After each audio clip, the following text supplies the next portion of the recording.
You know, we're going to begin by talking about, we're at the Stephen Hockey Funeral Home, the cemetery right across the funeral home way, just a really stone's throw.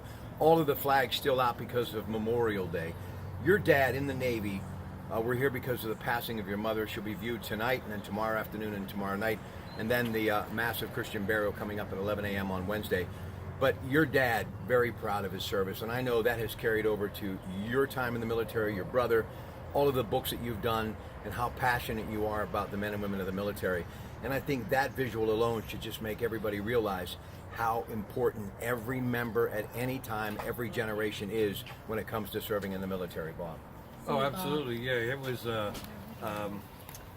something they very strongly believed in. And he was a son of immigrants, but this was their new country. This was the place where they found their future and their freedom. So he thought it was his duty to serve in World War II. Listen, a farmer, and then he goes obviously to the coal mines where he spent the majority of his life, back-breaking work, as it was for his wife, Marcy, raising 9.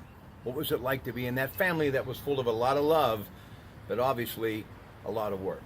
You had to be quick at the dinner table if you're right. Or you get left out. You saw some of the... Where are you in the order, by the way? I'm third oldest, but smallest, actually. I got some real... Name all of the siblings real quick. There's Ed, Mike, me, Dave, Denise, Mark, Anita, Lisa, and Kenny. That's your crew, folks. What was it like? I mean, obviously because the age is being staggered, some were out, some were in the house. But what was it like? 9 kids in 16 years. I thought everybody lived like that. You know, just pack up the car on Sundays, go to Grandma's house, and Christmas morning. Well, that was rare. That was incredible.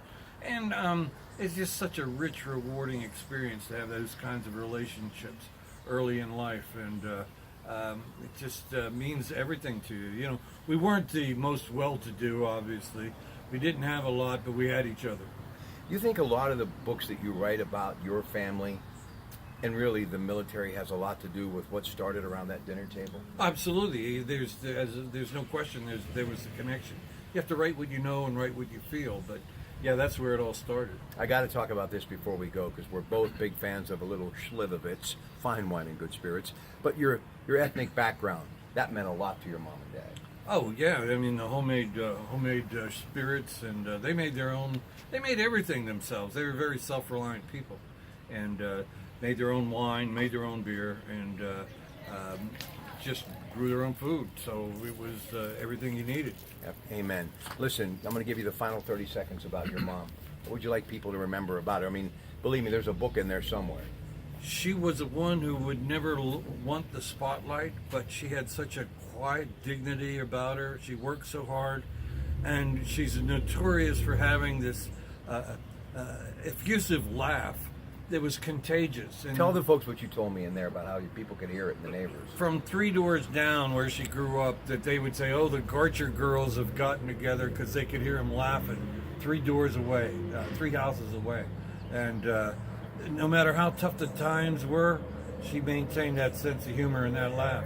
Listen, I get the actual last word because this is my show. No matter what you think how your life is going to turn out, it always takes a turn or two. And it did for me to get down to this location. But it began many years ago when I met him. And Marcy, know this, if it wasn't for you and your husband giving birth to this genius, I would have never had a career, I believe, in media. And I mean that from my heart. And you were always giving as far as paying it forward. And I know how much you really care about your faith. So let's end on the parish that she loved, and obviously she would like people to continue to support. Our Lady of the Nativity in Uniontown. She'll be buried in the church burial ground on Wednesday. Where do you guys park? Bob Dvorchak's mommy loved him dearly, and I love him too. Thank you very much. Thanks for being here, Rob. It's an honor. The great Bob Dvorchak. Folks, until we meet again, good night from Uniontown.